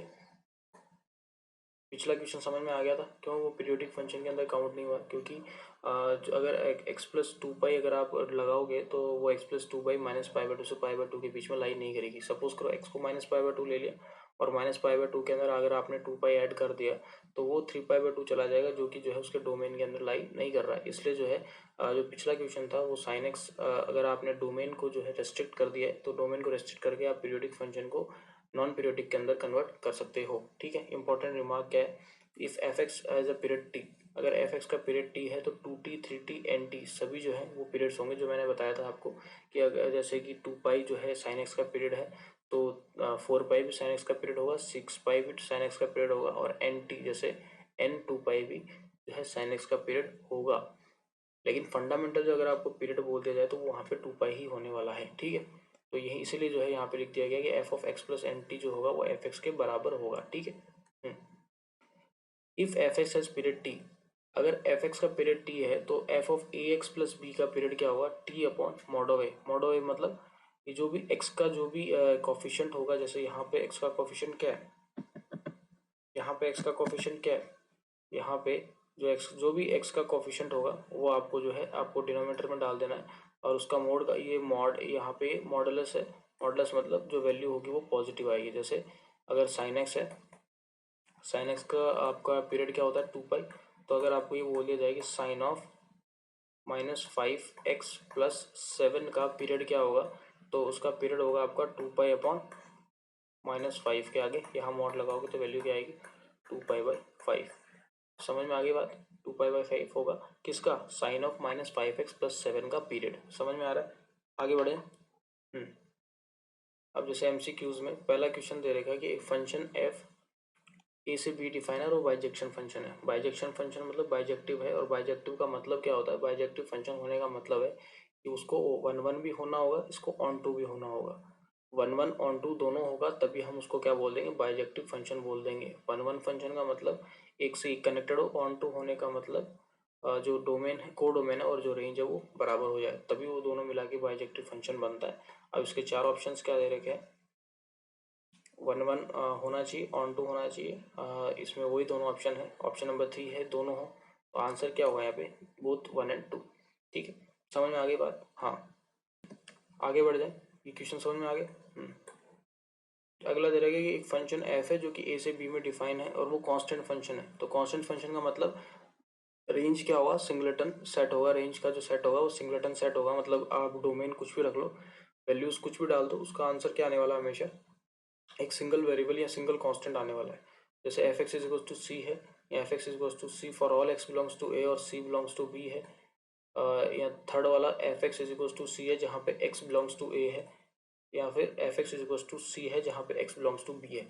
अभी जब इसको आप देखते हो तो इसमें आपको F x is equals to c होगा, इसको आप राइट कर सकते हो, लेकिन अगर आपको बोला जाए कि फुल इन्फॉर्मेशन के साथ दो, तो इसमें फुल इन्फॉर्मेशन किस में दे रखी है, ऑप्शन नंबर सेकंड में दे रखी है, क्योंकि x बिलोंग्स टू ए होना चाहिए, ये बात एकदम क्लियर है, और c जो है वो b से बिलोंग करना चाहिए, क्योंकि जो c क्या है वो रेंज है, और रेंज हमेशा क्या होता है, को डोमेन का सबसेट होता है, और को डोमेन यहाँ पे क्या है, b है, तो रेंज जो है वो को डोमेन का सबसेट है, वो यहाँ पे लिख भी रखा है कि c बिलोंग्स टू b होना चाहिए, और x बिलोंग्स टू a क्यों होना चाहिए, क्योंकि डोमेन हमेशा जो है डोमेन बोला जाए या फिर बोल दिया जाए जो आपका इनपुट है वो हमेशा डोमेन के सेट से ही बिलोंग करना चाहिए। तो इनपुट क्या है x, तो वो डोमेन के सेट से ही बिलोंग करना चाहिए, और यहाँ पे डोमेन का सेट क्या है, डोमेन का सेट है ए। ठीक है, और ऑप्शन नंबर जो 3 दे रखा है इसके अंदर x बिलोंग्स टू ए दे रखा है, वो बात तो सही है, लेकिन c के बारे में कोई इन्फॉर्मेशन नहीं है। ऑप्शन नंबर 4 जो दे रखा है उसमें x को ही b से बिलोंग करना बता दिया, मतलब इसमें डोमेन को इन्होंने को डोमेन को डोमेन बता दिया ऑप्शन नंबर 4 में, इसलिए ऑप्शन नंबर 4 गलत हो गया, एकदम कंप्लीटली रॉन्ग है। फर्स्ट और 3 इसलिए नहीं कह सकते क्योंकि इसके अंदर इन्फॉर्मेशन जो है वो हाफ दी हुई है, या फिर फर्स्ट में तो इन्फॉर्मेशन ही नहीं, और थर्ड के अंदर सिर्फ और सिर्फ एक्स के रिलेटेड या फिर इनपुट के रिलेटेड इन्फॉर्मेशन दे रही है, इसलिए जो है हम थर्ड को यहाँ पे आंसर नहीं कर सकते। तो ऑप्शन नंबर जो सेकंड होगा इसी को जो है हमें राइट क्लिक करना होगा, तो ऑप्शन नंबर सेकंड जो है हमारा आंसर हो गया। अब जैसे थर्ड के अंदर दे रखा है कि एफ एक्स जो है वो इवन फंक्शन है। इवन फंक्शन होने का मतलब क्या था कि इनपुट अगर आप -5 देते हो तो आप आउटपुट क्या, मतलब इनपुट -5 नहीं, सॉरी, अगर -5 के रिगार्डिंग आपने -5 डोमेन डाला, उससे रिगार्डिंग अगर 5 वैल्यू आ रही है तो 5 अगर आप इनपुट डालते हो तो उसके रिगार्डिंग भी 5 आनी चाहिए। तो F of -x is equal to f of x जो भी होगा वो आपका इवन फंक्शन के अंदर होगा। फर्स्ट वाला जो दे रखा है f of -x is equal to minus of f of x, वो आपका ऑड फंक्शन है। सेकेंड वाला आपका इवन फंक्शन है। थर्ड वाला अलग ही आ गया, थर्ड वाला दोनों ही नहीं है, और जो फोर्थ है वो भी दोनों नहीं है। तो इसका आंसर क्या होने वाला है, आंसर होने वाला आपका option number second. Even function के अंदर जो है आपका जो ग्राफ होता है, इवन फंक्शन का जो ग्राफ होता है वो वाई एक्सिस से जो है सिमेट्रिकल होता है, वाई एक्सिस के रिगार्डिंग। तो इसका आंसर क्या होना चाहिए, ऑप्शन नंबर सेकंड। ठीक है, इम्पॉर्टेंट पॉइंट अब जो है सबसे इम्पॉर्टेंट जो है पार्ट आ चुका है इस चैप्टर के अंदर, इन्वर्स फंक्शन। इन्वर्स का मतलब क्या होता है, किसी भी फंक्शन को इन्वर्टिबल बोलने के लिए आपको उस फंक्शन का बाइजेक्टिव होना बहुत ज़रूरी है। बाइजेक्टिव मतलब अभी हमने पढ़ा था 1 1 और ऑन टू होना बहुत ज़्यादा ज़रूरी है। तो इन्वर्स फंक्शन हम पढ़ रहे हैं, तो इन्वर्स फंक्शन के अंदर जो भी चीज़ें होती है वो अब आगे देखते हैं। इन्वर्स फंक्शन है क्या, सबसे इम्पॉर्टेंट पार्ट है इस चैप्टर का। हमने अब तक जो भी चीज़ कवर की है वो फिर भी आराम से आपको शायद समझ में आ सकती है, लेकिन इन्वर्टिबल या इन्वर्स फंक्शन को समझने के लिए आपको यहाँ पे थोड़ा ज़्यादा दिमाग लगाना पड़ सकता है। ठीक है, इफ एफ ए से बी के अंदर अगर मतलब ये बोल दिया जाए, इन्वर्टिबल फंक्शन होने की कंडीशन चल रही है कि उसका बाइजेक्टिव होना बहुत ज़रूरी है। वही है कि ए से बी के अंदर अगर कोई फंक्शन डिफाइन कर रखा है तो उसको बाइजेक्शन होना पड़ेगा, is a bijection, then f of inverse b से ए एग्जिस्ट करेगा एज अ फंक्शन। मतलब अगर फंक्शन एफ जो है वो ए से बी के अंदर डिफाइन है तो जो इसका इनवर्स होगा वो बी से ए में डिफाइन होगा, पर वो तभी डिफाइन होगा जब जो फंक्शन एफ है वो बाइजेक्टिव हो। ठीक है, तभी जो है बी से ए के अंदर फंक्शन डिफाइन होने वाला है। Exist as a function such that f of a is equal to, अगर बी है तो एफ ऑफ इनवर्स बी क्या होगा, ए होगा। ये चीज समझ में आ रही है क्या हो रहा है क्या नहीं हो रहा है? आपको जैसे मैं इससे समझा के बताता हूँ। अगर मान के चलो कोई ग्राफ दे रखा है, ये ए है, ये बी है, ये सी है। इसके लिए अगर ये पहला बोल दिया जाए कि बाइजेक्टिव है, इसका मतलब बराबर एलिमेंट्स होंगे, बराबर एलिमेंट्स होंगे। और सब इनका सपोज करो ये ए से इससे कनेक्टेड है, ये इससे ये कनेक्टेड है, और इससे ये इससे कनेक्टेड है। और ये सेट जो है ये ए है, ये सेट बी है, इनके बीच के अंदर मैंने एफ जो है फंक्शन एक रिलेशन डिफाइन कर रखा है जो कि फंक्शन एफ है। अब क्या है कि इसको इन्वर्टेबल होने के लिए सबसे पहले बाइजेक्टिव होना जरूरी है। ये बाइजेक्टिव है, ये 1 1 भी है और 2 भी है। तो इसका उल्टा हो जाएगा, जब ये बी हो जाएगा यहाँ पे, ये यहाँ पे ए हो जाएगा, और इसके बीच में क्या होगा, एक एफ इनवर्स फंक्शन डिफाइन हो रहा होगा, एफ ऑफ इनवर्स। तो यहाँ पे डी होगा, यहाँ ई होगा, यहाँ एफ होगा, यहाँ पे ए, ये बी, ये सी। डी किससे कनेक्टेड था, बी से, तो डी बी से कनेक्ट हो गया। ई जो है वो आपका ए से कनेक्टेड हो जाएगा, एफ जो है अपना सी से कनेक्ट हो जाएगा। तो अगर एफ ऑफ ए क्या आ रहा है, ई आ रहा है, तो एफ ऑफ इनवर्स ई क्या होगा आपका, ए होगा। यही यहाँ बोल दिया गया कि अगर एफ ऑफ ए बी है तो एफ ऑफ इनवर्स बी क्या होगा, ए होगा। मतलब क्या है, अगर इसका सेट का डोमेन ए है तो अगले वाले जो इनवर्स है उसका डोमेन क्या हो जाएगा, उल्टा। क्योंकि ए का कोडोमेन, जो फर्स्ट एफ का जो कोडोमेन है वो एफ इनवर्स का डोमेन हो जाएगा, और जो एफ का डोमेन है वो एफ इनवर्स का कोडोमेन हो जाएगा, मतलब उल्टा हो जाएगा, जैसे यहाँ दे रखा है। ठीक है। Thus a comma b belongs to f होगा। समझ में आगे बात, ए और बी क्या है, यहाँ पे ये a comma b belongs to f होगा और b comma a belongs to f inverse होगा। ठीक है, समझ में आगे बात। Inverse of F is denoted by f of inverse. F के इनवर्स को हम एफ ऑफ इनवर्स से डिनोट करते हैं, जो आपको नजर आ रहा है, एफ की पावर में -1 लिख देते हैं तो एफ ऑफ इनवर्स कहलाता है। इंपॉर्टेंट रिमार्क है, इसको ध्यान रखें। सबसे इंपॉर्टेंट पॉइंट्स है जिनको आपको ध्यान में रखना है कि एफ ऑफ इनवर्स एग्जिस्ट तभी एग्जिस्ट कर देगा जब एफ जो है 1 1 और 2 दोनों, मतलब वो बाइजेक्टिव फंक्शन अगर है तभी किसी फंक्शन का जो है इनवर्स एग्जिस्ट करेगा। ये क्यों होता है क्यों नहीं होता है, वो इसलिए है क्योंकि अगर देखो, अगर सपोज करो वो 1 1 नहीं है, 1 1 नहीं है, तो 1 1 नहीं होने की वजह से क्या इशू हो जाएगा, ए बी सी 1 1 नहीं होने का मतलब वो मैनी वन है। मैनी वन मतलब इससे ये कनेक्टेड है और इससे ये कनेक्ट हो गया। अब इसमें क्या होगा, अगर उल्टा लेके जाऊंगा मैं डी ई एफ, तो क्या इश्यू आ जाएगा, ये जो डी है उसकी दो से कनेक्ट हो जाएगा ये। तो इधर से इधर जो है फंक्शन एग्जिस्ट ही नहीं करने वाला, क्योंकि सिंगल वैल्यू की दो इमेजेस एग्जिस्ट कर गई। तो पहले इसलिए जो है 1 1 होना इंपॉर्टेंट है। अब मैनी वन होना इसलिए इम्पोर्टेंट, सॉरी 1 2 होना इसलिए इम्पोर्टेंट है क्योंकि सपोज करो ए बी सी है और इधर जो है आपका डी ई एफ और जी है, इससे ये कनेक्ट हो गया, इससे ये कनेक्ट हो गया, इससे ये कनेक्ट हो गया। तो अब इसका जब उल्टा करोगे आप डी ई एफ जी, तो डी की क्या जाएगा, डी के रेस्पेक्ट में इसकी इमेज ए हो जाएगी, ई के रेस्पेक्ट में इसकी इमेज बी हो जाएगी, एफ के रेस्पेक्ट में इसकी इमेज सी हो जाएगी।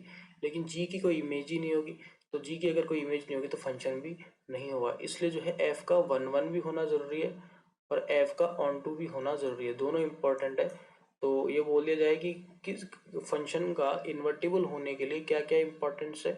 एफ किसी फंक्शन को इन्वर्टिबल होने के लिए उसका बाइजेक्टिव होना बहुत जरूरी है। ठीक है। डोमेन जो है एफ इनवर्स का, वो को डोमेन जो होगा एफ का उसके बराबर होता है। को डोमेन बोल दो या रेंज बोल दो भाई, क्योंकि को डोमेन और रेंज इसलिए मैं बराबर बोल रहा हूँ क्योंकि फंक्शन ऑन टू है और ऑन टू के अंदर को डोमेन और रेंज बराबर होती है। इसलिए यहाँ पे अगर आप रेंज लिखो तो भी ठीक है और को डोमेन लिखो तब भी यहाँ पे कोई इशू नहीं है। तो डोमेन ऑफ एफ इनवर्स जो है वो रेंज ऑफ एफ के बराबर होना चाहिए। एफ ए से B is a bijection, then f inverse जो होगा वो भी बाइजेक्शन होगा। अगर एफ ए से बी के अंदर डिफाइन कर रहे हैं और वो इन्वर्टिबल है तो एफ इनवर्स भी जो है वो इन्वर्टिबल होगा, तभी उसका जो है इनवर्स बन के एफ वापस आएगा। तो यही बोला गया है कि अगर ए से बी के अंदर कोई फंक्शन डिफाइन है और वो बाइजेक्टिव है, तो जो इनवर्स जो इसका डिफाइन होगा बी से ए के अंदर वो भी क्या होगा, बाइजेक्टिव होगा। ठीक है। इफ एफ जो है वो आर से आर में डिफाइन है, रियल नंबर से रियल नंबर में, और एफ क्यू से क्यू में डिफाइन है, is f of x is equal to a of x a x plus b. मतलब क्या है, एफ एक्स जो है वो आपका ए एक्स प्लस बी आपको गिवन है। ठीक है। तो एफ इनवर्स एक्स क्या होगा, x minus b of upon a होगा। अब इसको कैसे सॉल्व करते हैं वो मैं बताता हूँ। जैसे ये एफ ऑफ एक्स दे रखा, आप मान इसको कैसे सॉल्व करोगे, आपको ये निकालना है। कैसे निकालोगे, सबसे पहले आपको इसको लेके चलना है y is equal to A x plus b. मैं जैसे बता रहा हूँ वैसे ही सॉल्व करना है, आपका जो है इन्वर्स निकल जाएगा। अब आपको क्या करना होगा, x को जैसे y is equal to A x plus B दे रखा है, तो अब आपको x इज इक्वल टू में कुछ निकालना है, मतलब y माइनस बी अपॉन में a is equal to x, ऐसे आपको आंसर करना है। अब क्या होगा, अब जैसे आपका ये निकल गया, अब आप क्या करो, y को x से डिनोट कर दो, और जो यहाँ पे x है इसको f इनवर्स से डिनोट कर दो। तो यहाँ पे f inverse x is equal to y की जगह x लिखो, तो आपका ये क्या आ गया, ये आपका इसके बराबर हो गया। तो इस तरह से जो है आप किसी भी फंक्शन का इन्वर्स निकाल सकते हो। मतलब इन्वर्स निकालने के लिए आपको सिंपली क्या करना है, इन्वर्स निकालने के लिए सिंपली करना है क्या, आपको उसको एक्स इज इक्वल टू में लिखना है। मतलब जैसे f x is equal to A x plus B दे रखा है, वापिस से करके दिखा रहा हूँ। तो आपको एफ एक्स को वाई से डिनोट करना है और ए एक्स प्लस बी वापिस लिखना है। अब आपको जैसे वाई इज इक्वल टू में ए एक्स प्लस बी दे रखा है, वैसे ही आपको एक्स इज इक्वल टू में कुछ वैल्यू निकालनी है। जैसे इसके अंदर कैसे निकालोगे, y minus b by a is equal to x. अब जब इतना निकल जाए तो x को जो है एफ ऑफ इनवर्स से डिनोट, एफ ऑफ इनवर्स से जो है आपको चेंज कर देना है, और y को जो है x से चेंज कर देना है। तो आपका जो है आपका इनवर्स जो है वो आपको मिल जाएगा x माइनस बी बाई ए। ठीक है, समझ में आ गई बात। आगे जो y is equal to f x और y is equal to f inverse x है, वो सिमेट्रिक होता है किसके about, y is equal to x जो लाइन होती है, y is equal to x जो लाइन है उसके अबाउट जो है सिमेट्रिक होता है। एंड इंटरसेक्ट करता है किस पे, on line y is equal to x. मतलब graph of y is equal to f of x and y is equal to f of inverse x are symmetrical about y is equal to x and intersect on line y is equal to x. मतलब y is equal to x पे intersect करता है और symmetrical होता है किसके about, y is equal to x के about. मतलब f of x is equal to f of inverse x होता है, इज इक्वल टू एक्स होता है वेन एवर ग्राफ इंटरसेक्ट। बहुत इंपॉर्टेंट पॉइंट है ये, इसको लिख के लो कि अगर कोई एफ ऑफ एक्स और एफ ऑफ इनवर्स एक्स का अगर ग्राफ इंटरसेक्ट कर रहा है, और वो एक्स पॉइंट पे इंटरसेक्ट कर रहा है, सपोज करो एक्स पॉइंट पे इंटरसेक्ट कर रहा है, तो ये चीज होती है।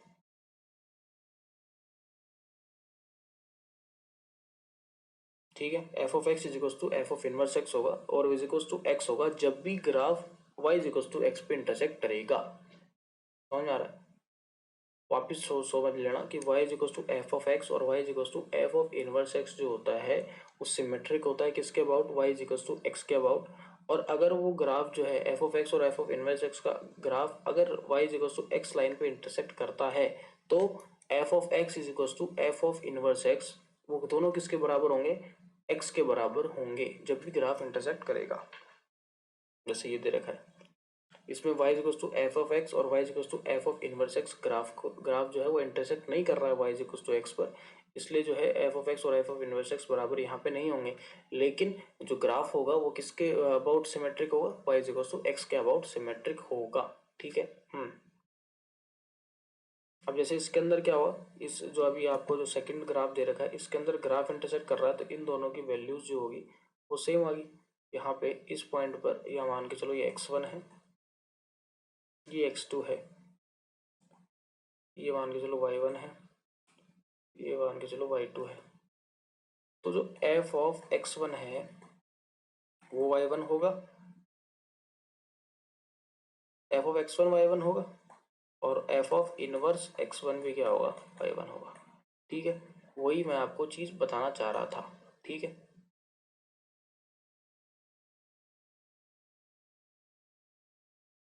तो यहाँ पे जो y1 है y1 किसके बराबर होगा, ये जो आपको गिवन लाइन दे रखी है ये क्या है, ये y is equal to x है, तो जो आपका y1 होगा वो भी किसके बराबर होगा, आपको x1 के बराबर। तो ये y1 x1 के बराबर हो गया, तो ये क्या आ जाएगा x1।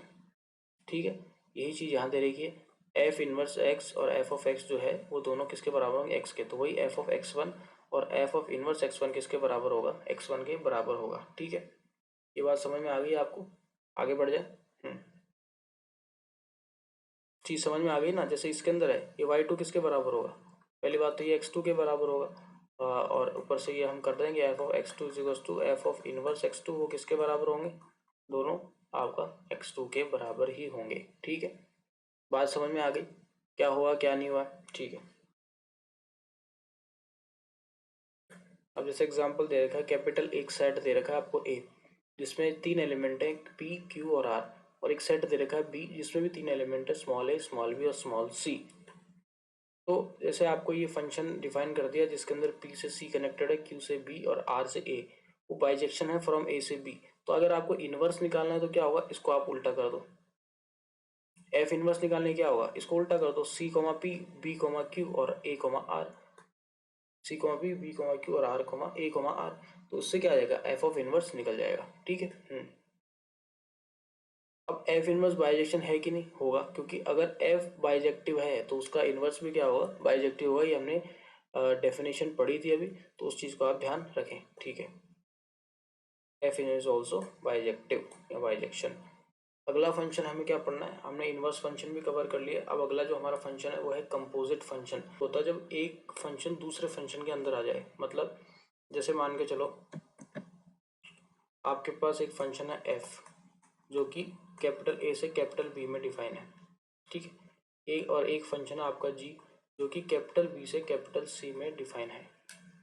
तो सपोज करो ये दो फंक्शन आपको गिवन है, ठीक है, और आपने बोला कि एक स्मॉल ए है जो कि कैपिटल ए से बिलोंग करता है। तो इस जो स्मॉल ए है जो कि कैपिटल ए सेट के अंदर है, जैसे ये स्मॉल ए है, एक आपका कैपिटल ए के अंदर है, तो इसकी कोई ना कोई इमेज एग्जिस्ट करेगी बी के अंदर, कोई ना कोई इमेज एग्जिस्ट करेगी बी के अंदर। तो सपोज करो ये बी है, स्मॉल बी, तो ये ए से बी में कनेक्ट हो रहा है, यहाँ से मैंने एक एफ फंक्शन बना दिया। अब जो बी से सी वाला जो अपना फंक्शन है जी वाला, इसमें ये बी है यहाँ पर, क्योंकि ये बी है, और इसके अंदर हमने एक बी से सी का अंदर एक जी फंक्शन डिफाइन किया। अब इस बी के करस्पॉन्डिंग भी कोई ना कोई इमेज एग्जिस्ट करेगी, सपोज करो सी इमेज एग्जिस्ट करी। तो ये पहला वाला जो है इसको आप कैसे लिखते हो, f of a is equals to b, f of a is equals to b लिख दिया। अब ये जो सेकंड वाला पार्ट है इसको आप कैसे लिखोगे, g of b is equals to c. अब इसको उठाओ आप, g of b is equals to c को उठाओ, g of b is equals to c को उठाओ। अब मेरे को एक बात बताओ, क्या आप इक्वेशन नंबर 2 और इक्वेशन नंबर 1 से कुछ सीख रहे हो, क्या आप बी की जगह एफ ऑफ ए लिख सकते हो, बताओ। 1 और 2 इक्वेशन को कंबाइन करो और इसको इसके अंदर पुट करो। इसमें जैसे आप इक्वेशन नंबर 1 और 2 को पुट करते हो तो आपको कुछ ऐसा मिलता है, g of f of a is equals to c. अब इसमें क्या है, एक फंक्शन के अंदर दूसरा फंक्शन इंक्लूड हो गया, इसी को आप कंपोजिट फंक्शन बोलते हो। बात समझ में आई, आपने क्या किया, एक फंक्शन एफ डिफाइन किया जो कि ए से बी के अंदर है, एक फंक्शन आपने डिफाइन किया जी जो कि बी से सी के अंदर है। अब जब आपने एक फंक्शन एफ डिफाइन किया जो कि ए से बी में है और दूसरा फंक्शन जी डिफाइन किया जो कि बी से सी के अंदर है, और आपने एक एलिमेंट लिया स्मॉल ए जो कि कैपिटल ए से बिलोंग कर रहा है, और उसके करस्पॉन्डिंग आपको क्या मिल रहा है, एक स्मॉल बी मिल रहा है, तो उसको आप कैसे लिख सकते हो, f of a is equal to b. वैसे ही आपने क्या किया, बी से सी के अंदर एक सेट डिफाइन किया या एक फंक्शन डिफाइन किया जिसके करस्पॉन्डिंग आपको g of b is equal to c मिल रहा है। तो इक्वेशन नंबर 1 और 2 से जब आप कंबाइन करोगे तो आपको कुछ ऐसा मिलेगा, g of f of a is equal to c, और इसी को आप क्या बोलते हो, कंपोजिट फंक्शन। ठीक है, अब मैं जो है आपको थ्योरी से समझा देता हूँ थोड़ा कि ये थ्योरी में क्या बोलना चाहते हैं।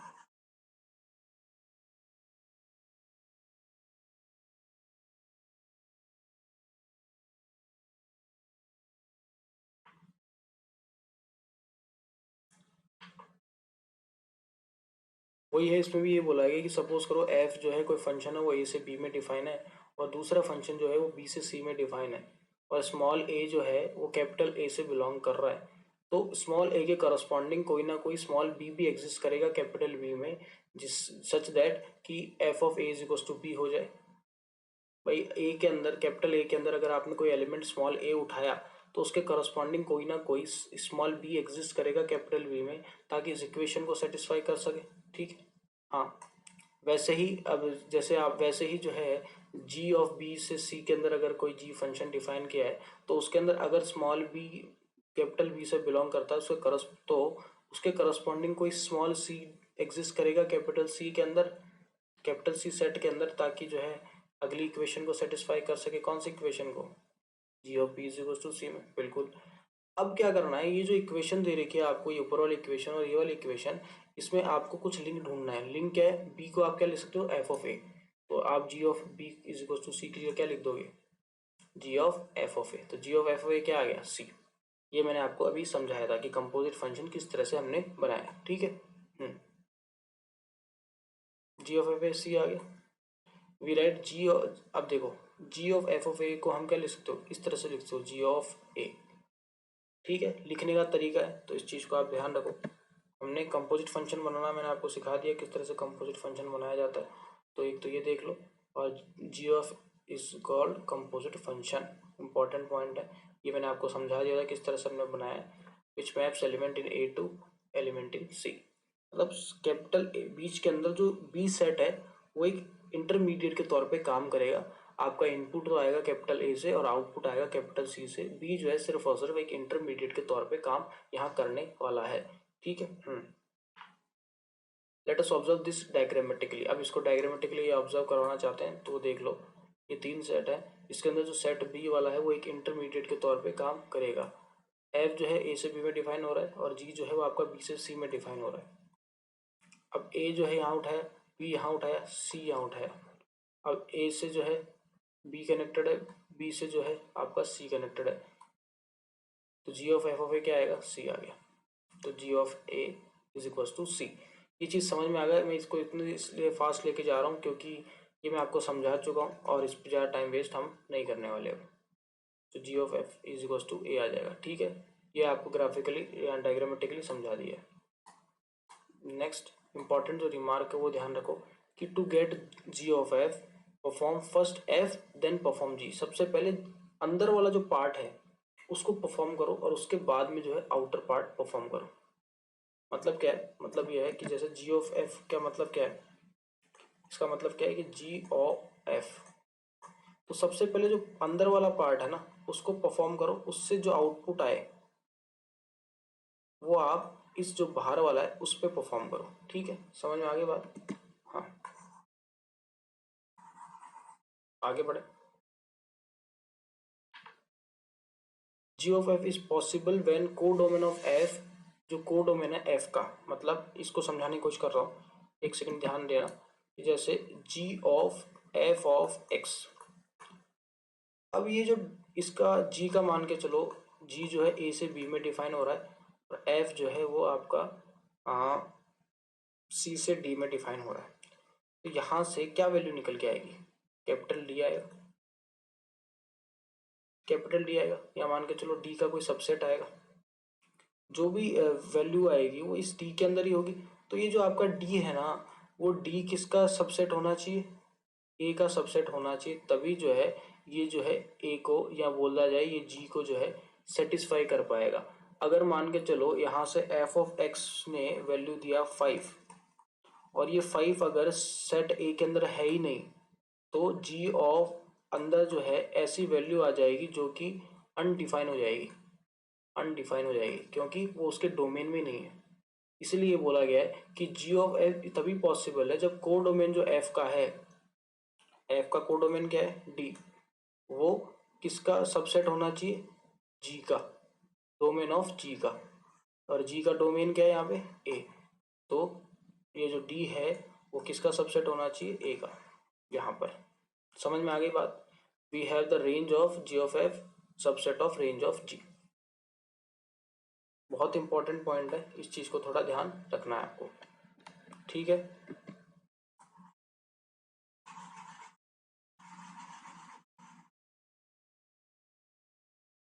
मतलब क्या है कि अंदर वाला जो पार्ट है उसका जो रेंज आओगी वो रेंज किसके बराबर होनी चाहिए? वो यहाँ बोल दिया जाए वो जो रेंज जो है वो सबसेट होना चाहिए किसका? रेंज जो है वो सबसेट होना चाहिए वो जो बाहर वाला सेट है उसके डोमेन के, ठीक है।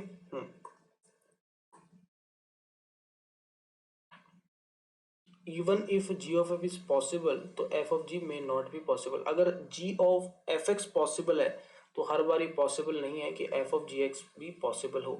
पॉसिबल हो भी सकता है, नहीं भी हो सकता, तो इस चीज़ का ध्यान रखना है। ऐसा नहीं है अगर क्वेश्चन दे दिया कि g of F x exist करता है तो क्या f of ji x exist करता है, तो पॉसिबिलिटी दोनों तरफ से हो भी सकता है और नहीं भी हो सकता है, ठीक है।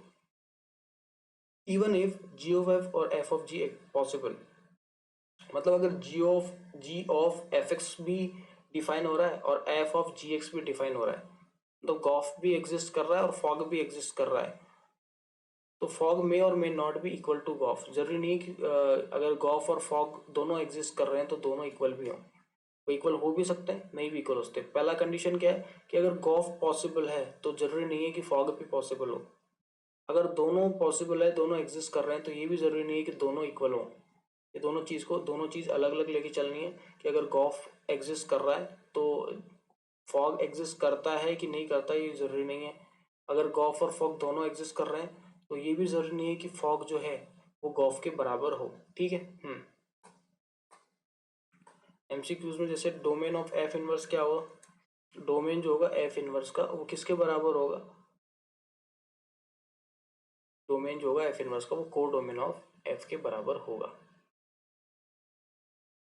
को डोमेन बोल दो या रेंज बोल दो, तो रेंज किसका, एफ के बराबर होगा। तो आंसर क्या होना चाहिए, ऑप्शन नंबर सेकंड, ठीक है। आगे बढ़ रहा हूँ। तो सेकंड जैसे एफ जो है वो आर से आर में डिफाइन है और F x is to A x plus B दे रखा है, तो एफ ऑफ इनवर्स क्या होगा, तो वो अपन ने डिफाइन कर लिया था। एफ ऑफ एक्स की जगह क्या लिखोगे, वाई लिखोगे, और y is to A x plus b लिखोगे। वाई इज टू क्या लिखोगे, ए एक्स प्लस बी लिखोगे, और एक्स की इज टू के अंदर वैल्यूज लाने की कोशिश करोगे, तो यहाँ पे क्या आएगा, वाई माइनस बी बाई ए, और फिर y को x से जो है आप वापस जो है y को x से बदल दोगे, और x की जगह आप क्या लिख दोगे, f ऑफ इनवर्स लिख दोगे। तो इसका आंसर क्या होना चाहिए, y minus b by a, that is x minus b by a. Answer क्या होगा, ऑप्शन नंबर सेकंड, ये अपन कर चुके हैं पहले, तो ऑप्शन नंबर सेकंड हो गया।